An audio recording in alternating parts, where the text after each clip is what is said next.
Queria convidá-los então a abrir a sua Bíblia em Romanos 4:18 ou acompanhar comigo ali na tela.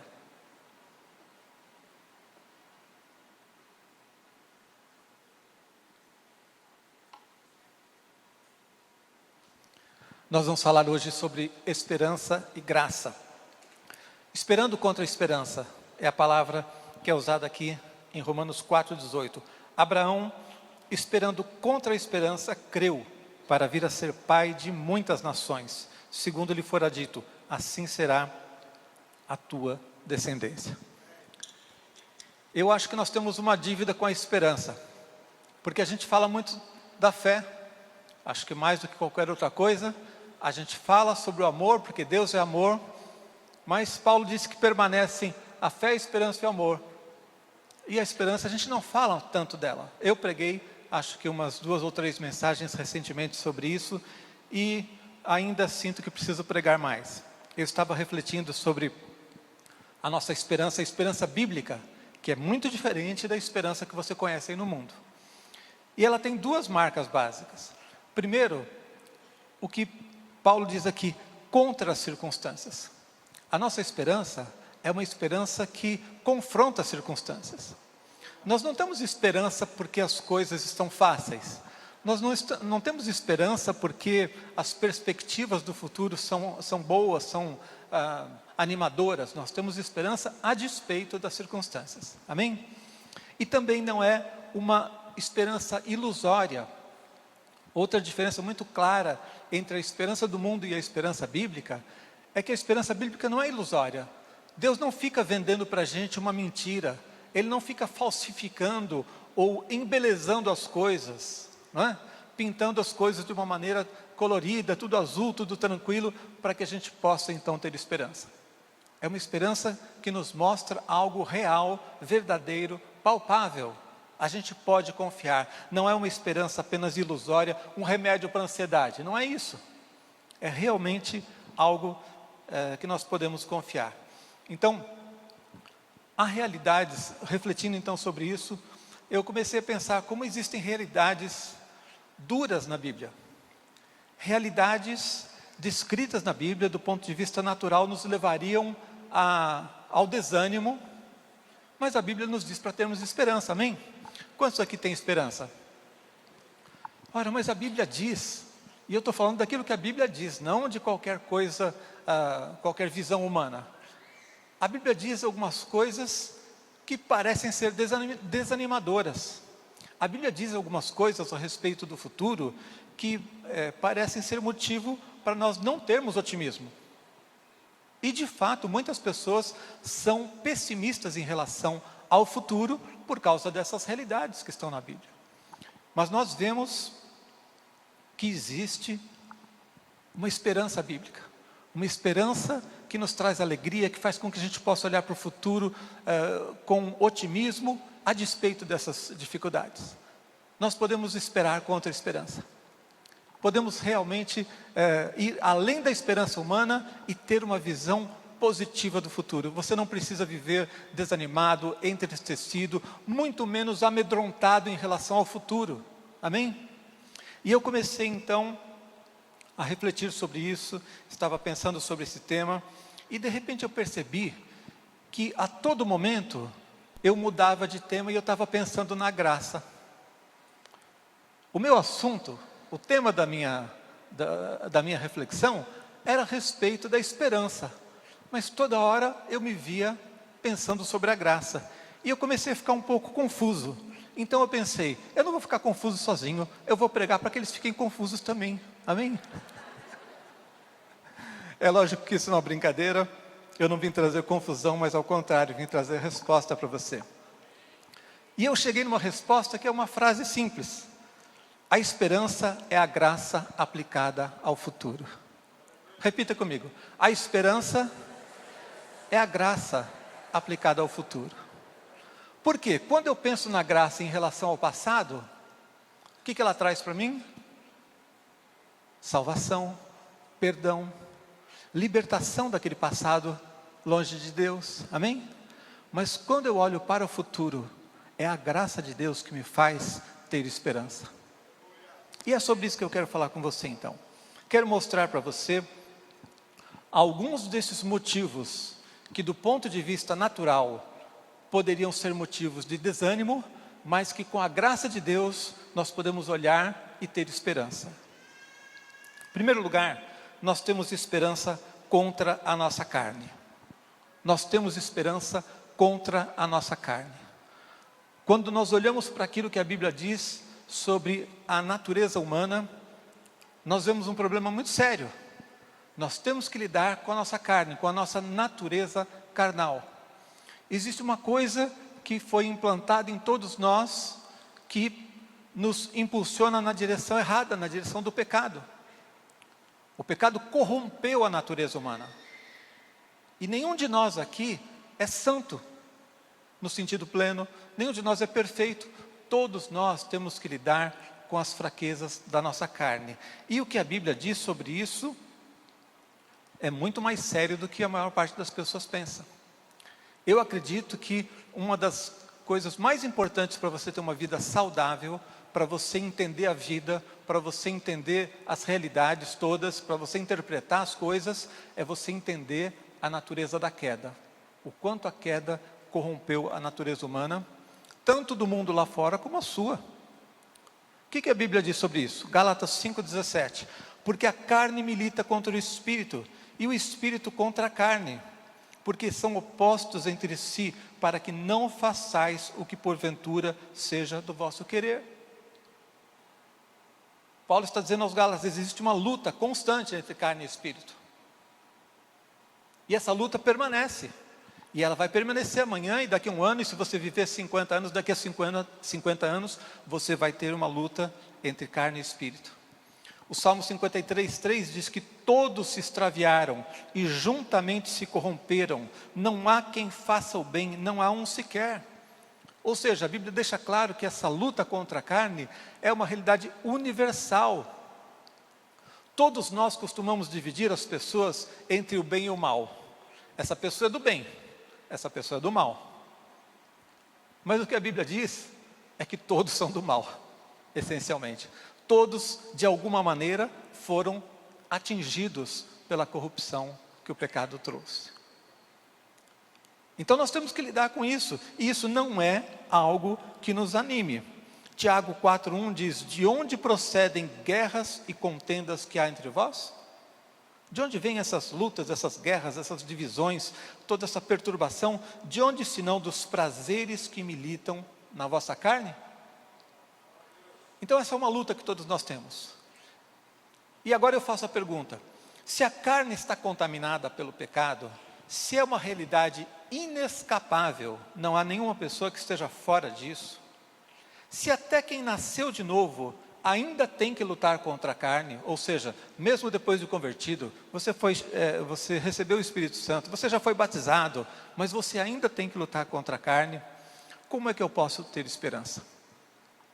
Como é que eu posso olhar para o futuro com esperança, se eu sei que eu tenho que lidar com inclinações da minha carne? Como é que eu posso acreditar que eu vou vencer um vício? Como é que eu posso acreditar que eu vou conseguir fazer algo diferente amanhã do que eu fiz até hoje? Do ponto de vista natural, essa é uma realidade que traria desesperança. Sim ou não? Traz problema, traz dificuldade. Mas eu quero mostrar para você como pela graça de Deus, você pode vencer a sua carne também. E você pode olhar para o futuro com esperança. Gálatas 5,16 diz, digo porém, andai no Espírito e jamais satisfareis a concupiscência da carne. Existe uma graça de Deus para que você vença a carne. Amém? E essa graça significa andar no Espírito. Então, como eu disse desde o início, a Bíblia não falseia as coisas, ela não traz algo dourado, ela mostra a realidade. Todos nós temos que lidar com as inclinações da nossa carne. Mas ela não te deixa sem esperança, ela não te mostra isso como um decreto de derrota, nunca. Ao contrário, o que a Bíblia nos diz, digo porém, andai em Espírito e jamais satisfareis a concupiscência da carne. Há uma graça de Deus para que você vença a sua carne. Você já recebeu o Espírito Santo, se você entregou o seu coração a Jesus, se você já nasceu de novo, você tem o Espírito de Deus habitando em você. E se você tem o Espírito de Deus habitando em você, você pode andar no Espírito e não andar na carne. Há uma graça de Deus para que você vença. Romanos 8, versículos 3 e 4. Diz: porquanto o que fora impossível à lei, do ponto de vista da lei era impossível, no que estava enferma pela carne, isso fez Deus enviando o seu próprio Filho em semelhança de carne pecaminosa, e no tocante ao pecado, e com efeito condenou Deus na carne o pecado, a fim de que o preceito da lei se cumprisse em nós, que não andamos segundo a carne, mas segundo o Espírito. Amém? Eu posso andar no Espírito e não na carne. É uma realidade que a natureza humana foi corrompida pelo pecado. É uma realidade que, ainda convertido, eu tenho que lidar com as inclinações da carne. Mas é uma realidade muito maior, muito mais profunda, muito mais viva em você, o fato de que o Espírito de Deus habita em você e Ele te vivifica, e você pode andar no Espírito e não na carne, no nome de Jesus. Amém? Pode aplaudir o Senhor por essa graça maravilhosa? E mais um texto para confirmar essa verdade, Romanos 8, 11. Se habita em vós o Espírito daquele que ressuscitou a Jesus dentre os mortos, esse mesmo que ressuscitou a Cristo dentre os mortos, vivificará também o vosso corpo mortal, por meio do seu Espírito que habita em vós. E aqui Paulo usa um argumento forte, né? Porque existe algo mais forte do que ressurreição, gente? Existe algo mais espantoso, mais fora do comum e mais maravilhoso do que ressurreição? Porque todo mundo diz, existe um ditado popular, para tudo tem solução, menos para a morte. Ressurreição significa que esse ditado está errado, porque até para a morte tem solução. E ele diz assim: se o Espírito que ressuscitou a Jesus dentre os mortos não tem poder para ressuscitar você também? Para te dar vida no Espírito e fazer com que você possa vencer a carne? Amém? Então essa é a primeira realidade que nós vemos, que do ponto de vista natural poderia trazer desesperança, mas a esperança bíblica apresenta a graça para que você possa vencer. Segunda vitória que você pode ter, que vai te trazer esperança, é a vitória contra o mundo caído.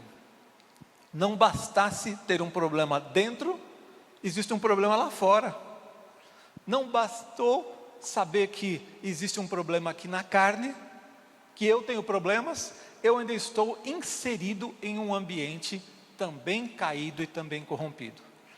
1 João 5,19 diz: sabemos que somos de Deus e que o mundo inteiro jaz no maligno. Gente, o final desse texto aqui é meio desanimador, hein? O mundo inteiro jaz no maligno. Está morto espiritualmente. 1 João 2,15 diz: não ameis o mundo, nem as coisas que há no mundo. Se alguém amar o mundo, o amor do Pai não está nele. Deus está nos dizendo que esse mundo aqui está corrompido, manchado pelo pecado, que você não pode nem mesmo amar esse mundo. Então eu, que tenho que lidar com a carne, estou vivendo em um ambiente tóxico, em um ambiente corrompido, em um ambiente muitas vezes doentio, gente. Olhe para fora e veja o que está acontecendo. Se você tiver um pouquinho de sensibilidade, de entendimento das coisas, você vai ver que a história humana, por causa do pecado, é uma história de desgraça, de sofrimento, de abusos de todo tipo.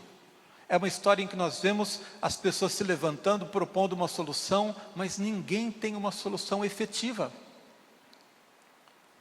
Nós ficamos procurando na política, nas ideologias, em pessoas, e nós vemos que ninguém tem uma solução efetiva para as coisas.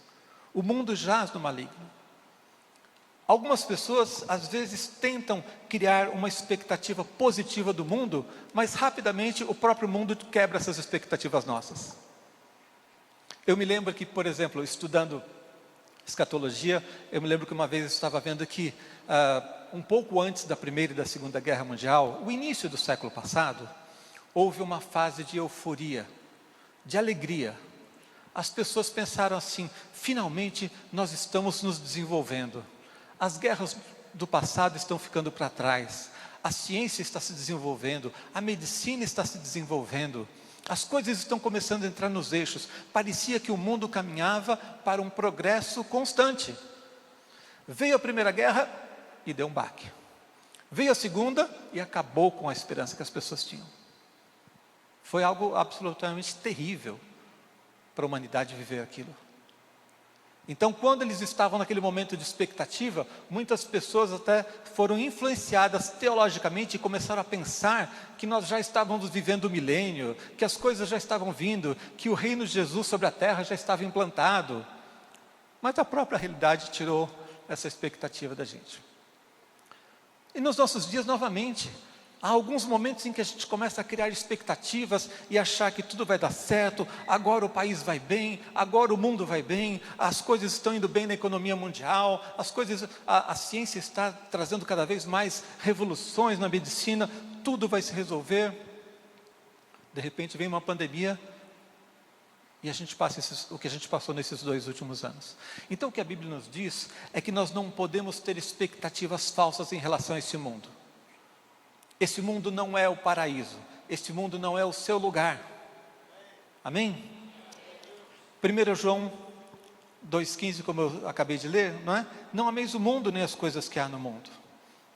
E Efésios 6,12 diz: porque a nossa luta não é contra a carne e o sangue. Nós não lutamos contra as pessoas, e sim contra os principados e potestades, contra os dominadores desse mundo tenebroso. Olha só o adjetivo que a Bíblia usa para se referir a esse mundo. Paulo está dizendo: a nossa luta não é contra as pessoas, é contra os poderes espirituais que agem neste mundo tenebroso, contra as forças espirituais do mal nas regiões celestiais. Jesus também disse lá em João 14,30: já não falarei muito convosco, porque aí vem o príncipe desse mundo, e ele nada tem em mim. Jesus disse assim: vem aí o príncipe desse mundo. Está falando do diabo. O diabo é chamado de príncipe deste mundo. Então, se você está muito confortável nesse mundo aqui, presta atenção que tem alguma coisa estranha aí, tá? Agora, se você está incomodado com o mundo, é isso mesmo. Não é a nossa pátria, não é o nosso lugar. Certa vez ouvi uma história, uma ilustração de um casal de missionários que saiu do seu país, do conforto da sua nação, da sua língua, dos seus costumes, foi ser missionário numa terra distante, num país muito difícil, onde havia privações, perseguições, e eles trabalharam pelo Evangelho durante tantos anos, e depois, já mais velhos, aposentados, voltaram para sua terra. Quando chegaram no aeroporto, havia no mesmo voo, chegando no mesmo dia ali no aeroporto, um time esportistas famosos, e foram recebidos. Havia muita gente ali fazendo festa para a chegada deles, e o missionário ficou meio ressentido, e ele pensou assim: puxa, eu passei tanto tempo dedicando minha vida a Deus, dedicando minha vida a fazer algo bom pelas pessoas, eu estou chegando aqui e não tem ninguém me recebendo. E isso aí, porque são famosos, tem toda essa festa para eles. E a esposa dele, sábia, vendo como ele estava entristecido, disse para ele assim: a gente ainda não chegou em casa. Essa não é a nossa casa. Amém? Então,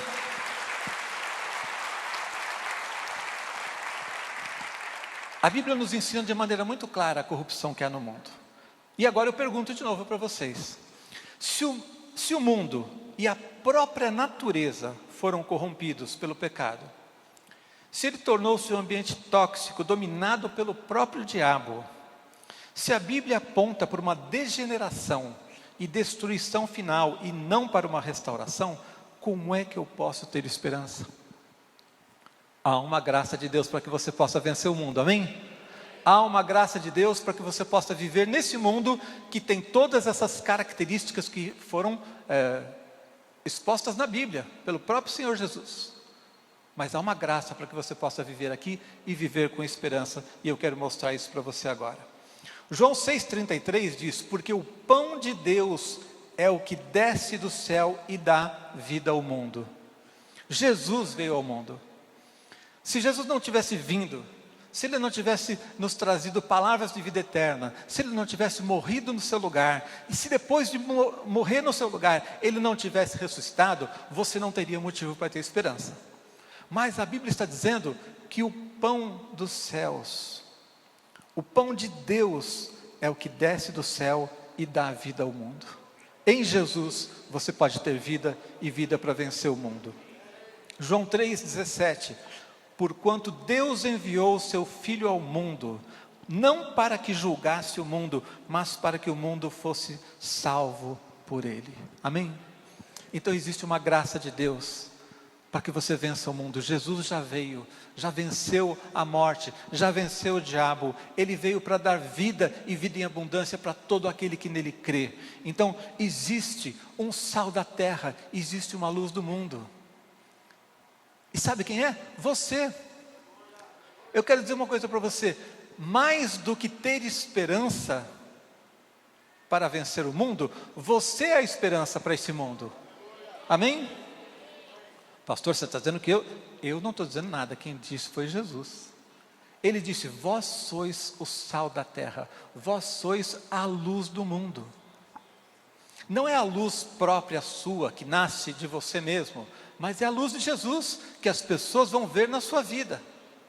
Então a igreja está aqui, não para viver acuada, com medo, olhando para o futuro com desesperança, mas nós estamos aqui para ser parte da solução e não do problema, amém? Nós estamos aqui para fazer diferença. Essas pessoas que estão lá fora e que não conhecem ainda Jesus e que estão olhando para esse mundo e com medo do futuro, com medo de tudo que vai acontecer, cada dia vem uma notícia, algo mais inquietante. Não bastassem os problemas, até as próprias transformações que o mundo está passando e as novidades que vêm por aí, começam a deixar as pessoas acuadas, com medo do futuro. Mas qual é a esperança que eles podem ter? Onde é que eles vão encontrar alguma luz? Vendo a luz de Jesus na sua vida. Amém? Então você não somente deve ter esperança, mas você é parte da esperança desse mundo, porque Jesus habita em você.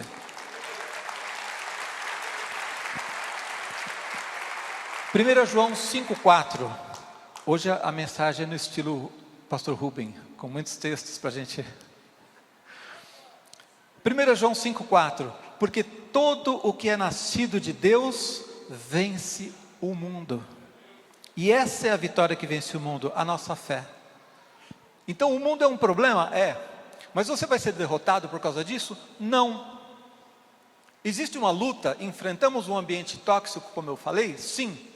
Mas isso é um problema insolúvel? Não, porque existe uma vitória que vence o mundo. Aquele que é nascido de Deus vence o mundo, amém? João 16, 8 a 11, Jesus falando disse, quando Ele vier, falando do Espírito Santo, convencerá o mundo do pecado, da justiça e do juízo. Do pecado porque não crê em mim, da justiça porque vou para o Pai, e não me vereis mais, do juízo, porque o príncipe desse mundo já está julgado.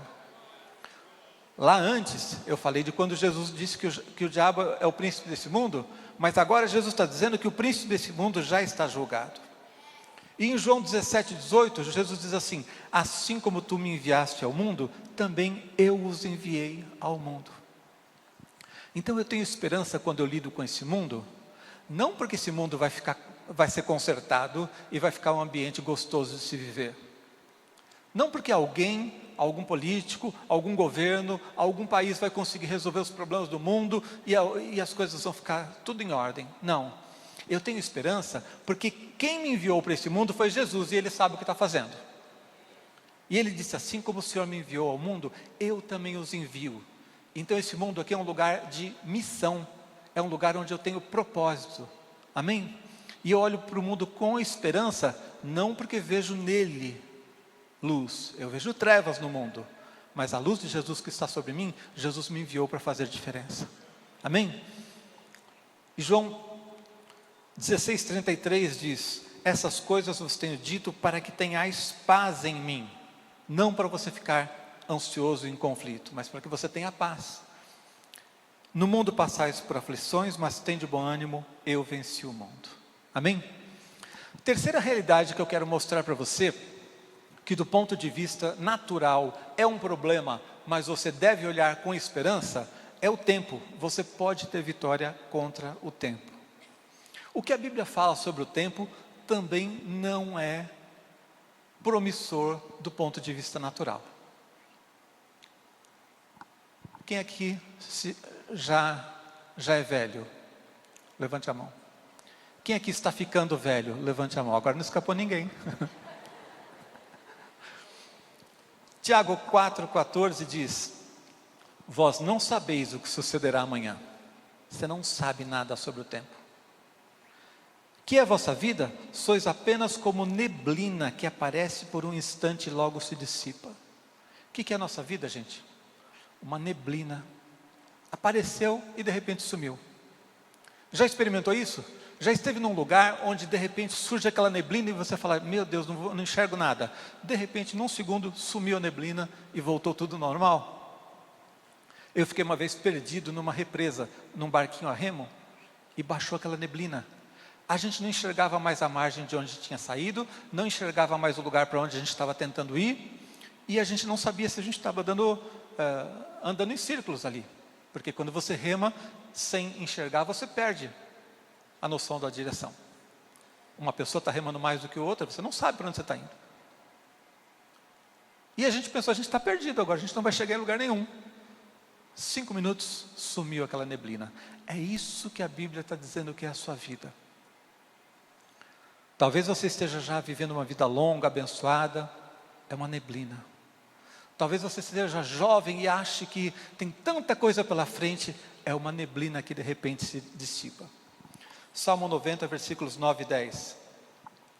Pois todos os nossos dias se passam na tua ira, acabam-se os nossos anos como um breve pensamento. Outra figura que a Bíblia usa. Um breve pensamento. Sabe quando você está pensando em alguma coisa, de repente você viajou? Eu estou pregando aqui, você está ouvindo, de repente você está pensando na dívida que você tem amanhã para pagar. Pensamento, viajou, rápido. Um breve pensamento. Os dias da nossa vida sobem a 70 anos ou em havendo vigor a 80. Nesse caso, o melhor deles é canseiro e enfado, porque tudo passa rapidamente e nós voamos. Tudo passa rapidamente e nós voamos. Ainda no Salmo 144, versículos 3 e 4 diz: Senhor, que é o homem para que dele tomes conhecimento? E o filho do homem para que o estimes? O homem é como um sopro, os seus dias como a sombra que passa. De novo, figuras que falam de algo fugaz, rápido, que passa. É como uma sombra que passou e você não vê mais. É como um sopro, acabou. Então, se a Bíblia nos diz que a vida é breve, o futuro é imprevisível, e se caminhamos para o envelhecimento e morte, como é que eu posso ter esperança? Pensa bem. A vida é breve, é um sopro, é absolutamente imprevisível, e todos nós estamos caminhando para a morte, ninguém vai escapar disso. Qual é a esperança que a gente tem? Se o envelhecimento faz com que a gente tenha menos vitalidade, muitas vezes menos qualidade de vida, então qual é a esperança que eu tenho? Há uma graça de Deus para que você vença o tempo, amém? Vamos ver o que a Bíblia nos ensina. O Salmo 90, 12 diz que você pode viver uma vida sábia. Nesse tempo breve, nesse tempo que é como uma neblina que passa, você pode aproveitar bem os seus dias. E diz lá no Salmo 90, 12: ensina-nos a contar os nossos dias, para que alcancemos coração sábio. Você pode ter sabedoria para viver a tua vida. Você pode ter sabedoria para aproveitar esse tempo que Deus te dá. Amém? E o Salmo 92, versículos 12 e 14. O justo florescerá como a palmeira, crescerá como o cedro do Líbano, plantados na casa do Senhor, florescerão nos átrios do nosso Deus, na velhice darão ainda frutos, serão cheios de seiva e de verdor. Amém?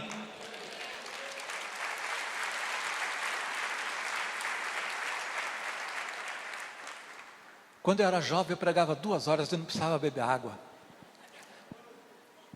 Mas a Bíblia está dizendo que há uma promessa para você, até para quando você envelhece. Na casa do Senhor você vai dar frutos, vai ser cheio de vida. Você ainda é idoso, vai dar frutos. As pessoas vão ver a qualidade de vida espiritual que você tem, vão ver Jesus na tua vida, vão querer o teu conselho, vão querer a tua presença, vão querer estar perto da alegria que você tem. Amém? Então você não precisa olhar para o envelhecimento, para o tempo que está passando e que é tão breve, com desesperança. Efésios 5,16 diz: remindo o tempo, porque os dias são maus. Remindo o tempo, o que é remir? Salvar, aproveitar as oportunidades. Já preguei sobre esse texto aqui, sobre esse kairos, que é a palavra tempo usada aqui. Você pode aproveitar as oportunidades, viver cada etapa da vida de uma maneira sábia, de maneira que seja bem utilizado para Deus. Em qualquer fase da vida, nós temos oportunidades de Deus. É isso que significa essa palavra kairos. As oportunidades do tempo que Deus está te dando. Você é jovem, você pode viver e salvar essa oportunidade da juventude para Deus.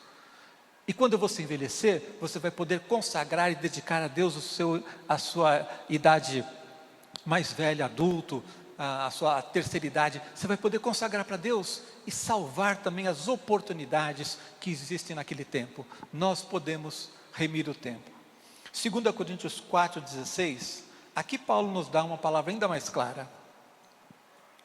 2 Coríntios 4,16, por isso não desanimamos, ou seja, eu olho para a vida com esperança. Pelo contrário, mesmo que o nosso homem exterior se corrompa, contudo o nosso homem interior se renova de dia em dia. Amém? Então a esperança que a Bíblia nos apresenta contra o tempo que está passando é que nós podemos ter uma vida sábia, podemos aproveitar as oportunidades. E o que o texto está dizendo aqui, ainda que o exterior se corrompa, eu estou envelhecendo. Eu tenho menos vitalidade do que há 30 anos, do que há 40 anos. Mas ainda que o exterior se corrompa, o interior se renova de dia em dia. Amém? Essa é a esperança que você tem, saber que espiritualmente, interiormente, você está cada dia melhor, cada dia mais próximo de Jesus, você está crescendo e não decrescendo. E por fim, 1 João 5,11 diz, e o testemunho é esse, que Deus nos deu a vida eterna e essa vida está no seu Filho. Deus nos deu vida eterna.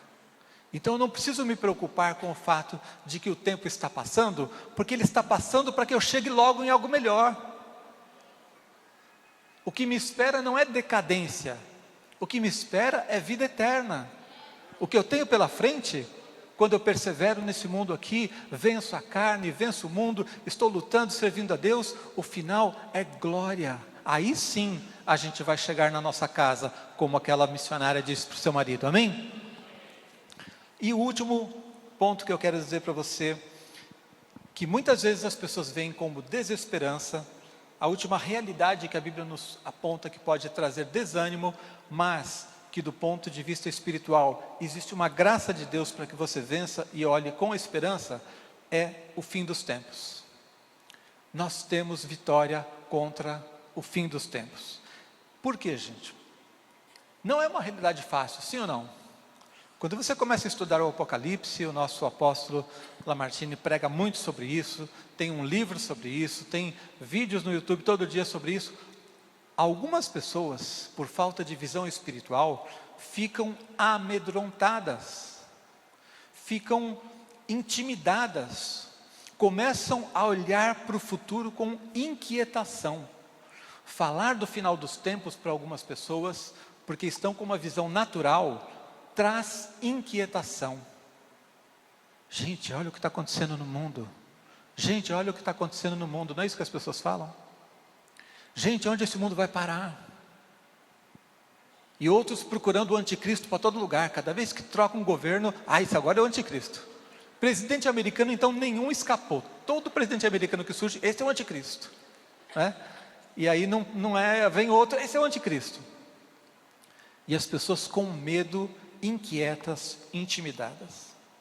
Vamos ver que realmente a Bíblia nos mostra algumas realidades duras. Marcos 13, 8. Jesus diz assim: porque se levantará nação contra nação, e reino contra reino, haverá terremotos em vários lugares, e também fomes. Essas coisas são o princípio das dores. Meu Deus. Guerra. Tem coisa mais triste do que guerra, gente? A gente não tem muita noção, porque a gente não vive isso. Mas a guerra, a gente está vendo pela TV agora, na Ucrânia, a guerra é terrível. A guerra é uma realidade horrível. Atinge todo mundo, rico, pobre, criança, idoso, todo mundo. Os que sobrevivem perdem muita gente, muitas pessoas amadas.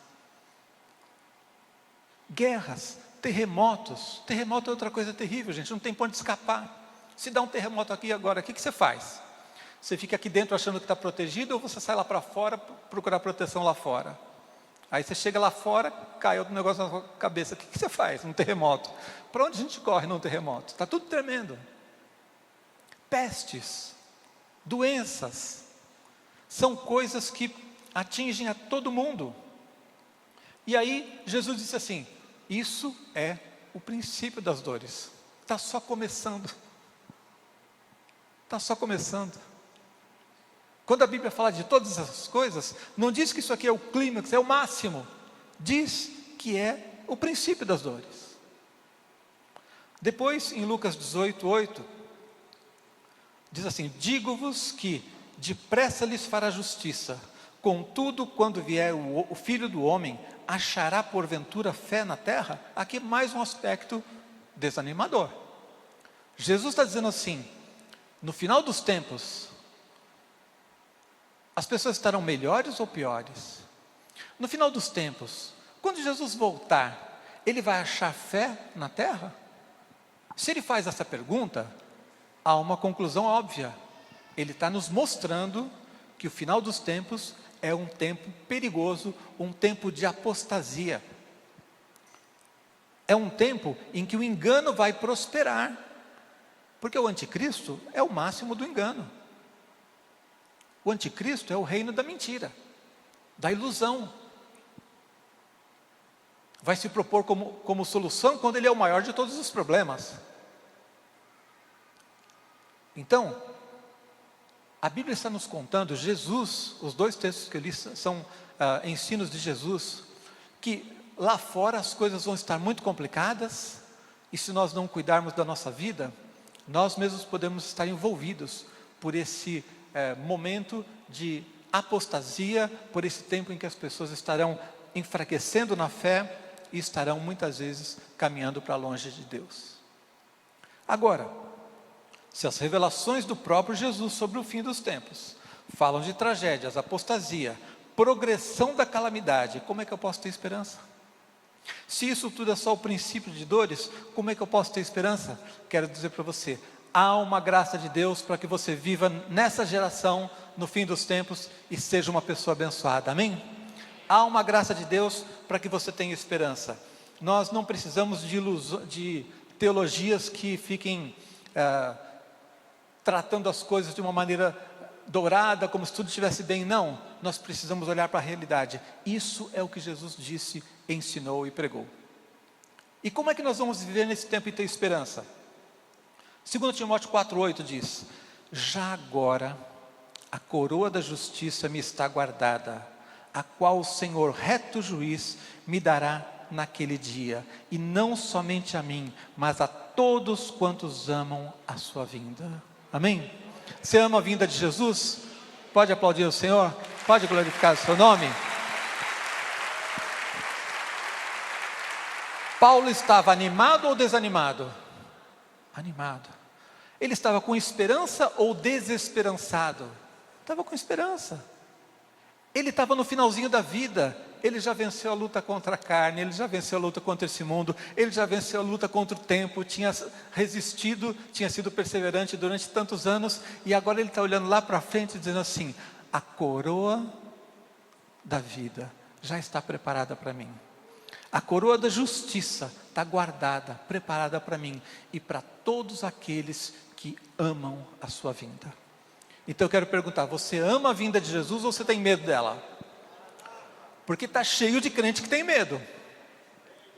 Está cheio de crente vendo as coisas acontecendo, vendo que o caminho para a vinda do anticristo está sendo preparado, e eles olham para isso amedrontados. Parece que estão tristes, porque veem que está acabando a vida aqui nesse mundo. Paulo estava feliz, porque ele estava vendo a glória eterna. Ele estava vendo que ele estava indo para algo melhor. Muitas pessoas hoje estão com medo, não estão amando a vinda de Jesus, não estão desejando. E até quando desejam, quando dizem Maranata, como muitos de vocês disseram agora, às vezes desejam de um jeito errado, porque estão dizendo assim, não vejo a hora que tudo acabe. É uma visão de desânimo ainda. Não é uma visão de ansiar, de amar a vinda de Jesus, de desejá-la, porque sabe que isso vai significar a vitória completa, a vitória final de Jesus sobre o diabo, que o diabo vai ser lançado no lago de fogo e enxofre. Pessoas que amam a vinda de Jesus sabem que vai ser um tempo difícil, sabem que esse princípio de dor está chegando, sabem que as coisas vão apertar, sabem que vai haver lutas, tribulação nesse mundo, mas eles estão olhando para a vitória final. Gente, eu conheço pessoas que têm medo de ler o Apocalipse. O Apocalipse é o livro que conta a vitória final de Jesus sobre todas as coisas. Você está com medo de quê? Mas lá fala do anticristo, aquele que vai ser derrotado? Mas lá fala do diabo, aquele que vai ser lançado no inferno? Então qual é o problema, gente? Não tem sentido a gente ter medo do Apocalipse, não tem sentido a gente ter medo do fim dos tempos, porque o Apocalipse, como eu disse, é o livro que relata a vitória final de Jesus sobre todas as coisas.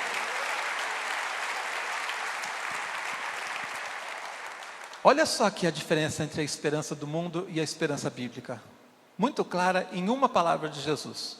Lucas 21, 28. Ao começarem essas coisas a suceder, o princípio de dores, as coisas ruins que ele anunciou, né? Exultai e erguei a vossa cabeça, porque a vossa redenção se aproxima. Ele não manda ficar triste, ele não manda desanimar. Vocês sabem o que significa exultar? Exultar é uma alegria muito grande, é uma alegria explosiva. Então Jesus diz assim, vai acontecer isso, vai acontecer fome, vai acontecer guerra, vai acontecer essas misérias todas, vai surgir um cara que vai ser o anticristo e tal. Quando vocês perceberem que está começando a acontecer, fiquem muito felizes, levante a cabeça. E os crentes às vezes leem isso e falam, ai meu Deus. Percebe a diferença entre a esperança do mundo, que depende de circunstâncias, e a esperança bíblica, que apresenta uma visão muito mais profunda e traz a graça de Deus para que você viva? Apocalipse 3:10. Porque guardaste a palavra da minha perseverança, também eu te guardarei da hora da provação que há de vir sobre o mundo inteiro, para experimentar os que habitam sobre a terra. Deus vai nos guardar da tribulação, e o que o apóstolo Lamartine crê e tem ensinado, e eu creio também, é que Deus vai nos livrar da grande tribulação. A igreja não vai passar pela grande tribulação, nós vamos conhecer o início das coisas, o princípio das dores, mas nós não vamos passar pela grande tribulação. Há uma graça de Deus para você. Vou te guardar daquela hora, fora daquilo, não guardar lá dentro, mas vai te livrar disso. E o último texto que eu quero ler para você, um pouquinho mais longo, 1 Coríntios 15, 19 a 25. Paulo diz assim, se a nossa esperança em Cristo se limita apenas a essa vida, somos os mais infelizes de todos os homens. É uma desgraça, um crente cuja esperança está nesse mundo caído. Um crente cuja esperança está nessa vida passageira e imprevisível que caminha para a morte. É uma desgraça, se a sua esperança é só essa. Sua esperança é ganhar mais dinheiro, eu me converti, agora Deus vai abençoar a minha vida, meus negócios, eu vou ganhar mais dinheiro, eu vou comprar algumas coisas. Se a sua esperança é essa, você é um miserável. Deus te abençoa nessa vida, Deus te prospera, sim, mas a tua esperança não está limitada a isso. Se for, Paulo está dizendo que você é um dos mais infelizes. Mas de fato, Cristo ressuscitou dentre os mortos, sendo Ele as primícias dos que dormem. Essa é a nossa esperança, Jesus ressuscitou e nós vamos ressuscitar. Visto que a morte veio por um homem, também por um homem veio a ressurreição dos mortos. Porque assim como em Adão todos morrem, assim também todos serão vivificados em Cristo. Essa é a nossa esperança, vivificados em Cristo. Cada um, porém, a sua própria ordem. Cristo as primícias, depois os que são de Cristo na sua vinda. E então virá o fim, quando Ele entregar o reino ao Deus e Pai, quando houver destruído todo o principado, bem como toda potestade e poder, porque convém que Ele reine, até que haja posto todos os inimigos debaixo dos seus pés. Amém? Pode aplaudir. Então, o que é o fim dos tempos? É o momento em que Jesus vai ter todos os seus inimigos debaixo dos seus pés. É o momento de consumação de todas as coisas. É o momento que o texto diz aqui, quando houver destruído todo o principado, bem como toda potestade e poder. Então eu quero desafiar você. Abra o seu coração e entenda o que a Bíblia nos ensina. Alimente o seu espírito com as verdades espirituais. A esperança bíblica não é ilusão, não é um paliativo, não é baseada em falsas expectativas de que o futuro vai ser tranquilo e doce, de que esse mundo vai ser cada dia melhor. Não é nada disso. A Bíblia nos apresenta claramente os problemas que vão acontecer aqui, as coisas contra as quais nós temos que lutar. Você tem que vencer a carne, você tem que vencer o mundo, você não pode estar entristecido porque o tempo está passando e você está envelhecendo. Você não precisa ter medo do fim dos tempos, mas existe uma graça de Deus para que você vença todas essas coisas. E acima de tudo, a nossa esperança está no futuro, na vida eterna. A nossa esperança está no fato de que a gente sabe que depois de vencer todas essas lutas aqui, haverá um momento de glória em que o diabo estará de uma vez por todas lançado no inferno e nós teremos paz, glória na presença de Jesus. Amém? Eu queria orar por você nesse momento. Queria que você abaixasse sua cabeça um instante e você refletisse sobre essas realidades.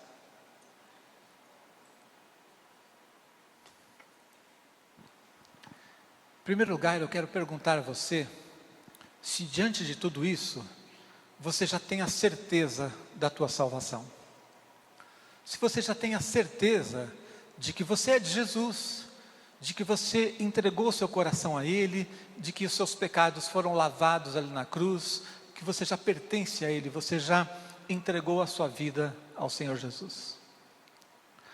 Se você não tem essa certeza, ou porque nunca fez uma oração de confissão, ou porque até teve uma oportunidade assim, mas não teve a convicção de que realmente você teve uma experiência de conversão, hoje você pode entregar sua vida a Jesus. Hoje você pode abrir o coração e dizer assim: Senhor Jesus, entra na minha vida. Como é que eu vou vencer as inclinações da minha carne se eu não tiver o teu Espírito, se o Senhor não estiver comigo?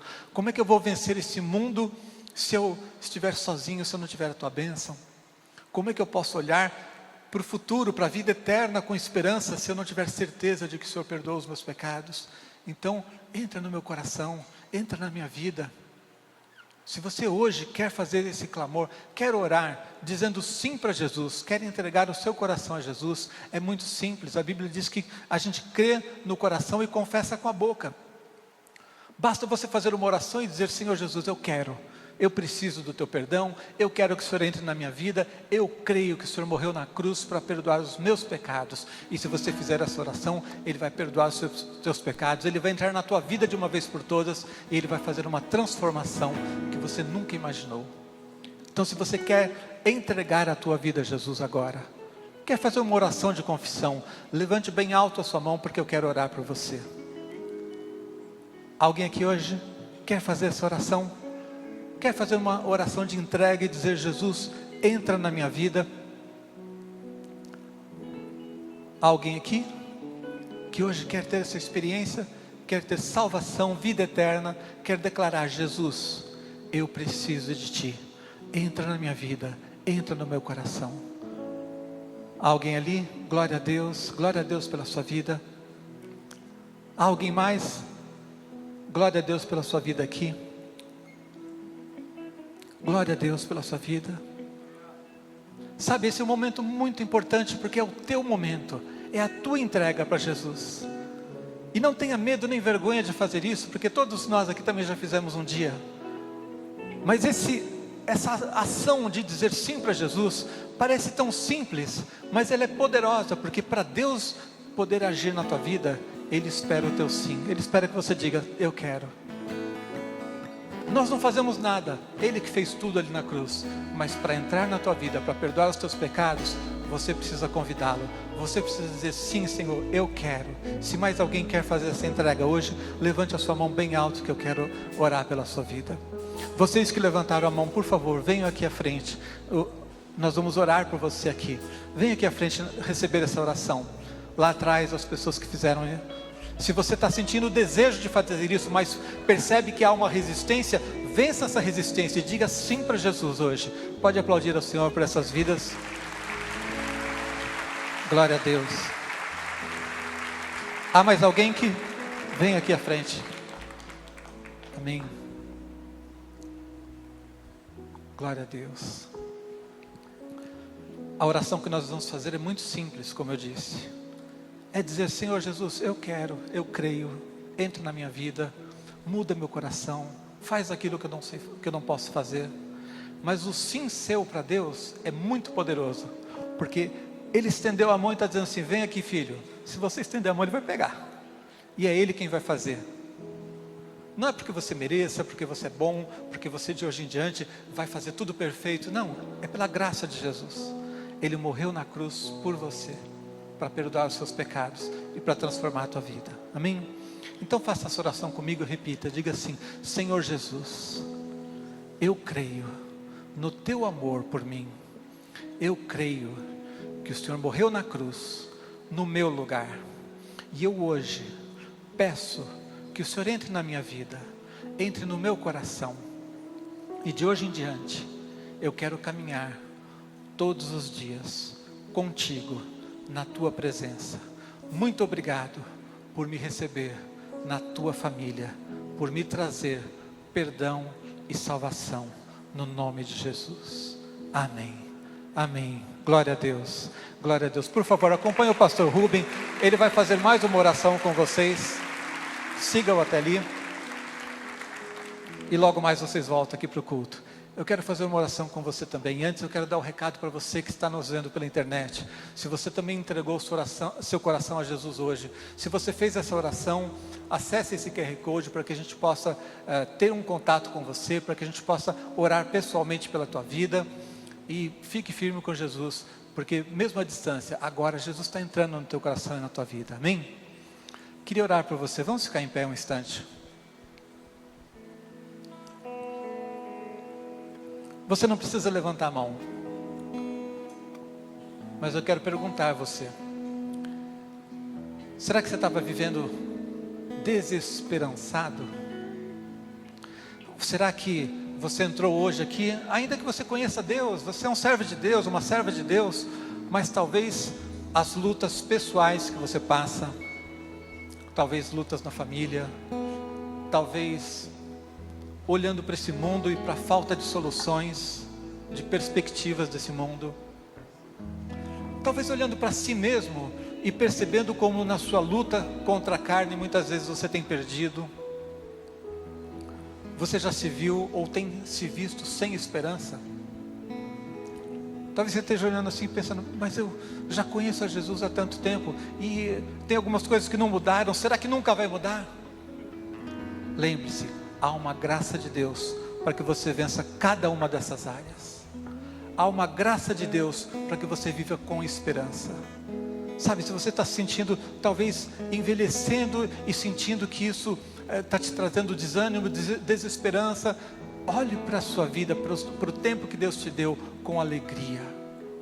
Olhe para o tempo que Deus está te dando com esperança, porque Deus está presente na tua vida e Ele tem mais para fazer na tua vida. Amém? Amém. Senhor, nós te agradecemos, nós adoramos o teu nome, nós glorificamos o teu nome, nós nos alegramos na tua presença, Deus, porque o Senhor tem nos dado vida, E não somente a vida física, não somente o Senhor nos tem livrado da morte, mas o Senhor tem enchido de vida as nossas vidas. O Senhor nos deu vida eterna, vida espiritual. Nós andamos nesse mundo, sabemos que andamos aqui com um propósito, andamos aqui nesse mundo para ser sal da terra.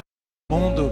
Andamos aqui olhando para o futuro, mas não nos abalamos com as dificuldades que estão logo adiante, porque olhamos muito mais adiante, olhamos para a vida eterna, olhamos para aquilo tudo que o Senhor já conquistou para nós, e nós queremos te agradecer, porque tudo isso é pela tua graça. Há uma graça do Senhor para vencermos as nossas lutas de hoje, de amanhã e até o final, ó Deus, e nós queremos exaltar o teu nome. Quero declarar que todo desânimo, toda desesperança caia por terra no nome de Jesus. Traga alegria e esperança sobre o teu povo, Pai, que o teu Espírito ministre essa palavra a cada coração, a sua necessidade particular, no nome de Jesus. Amém. Amém. Glória a Deus.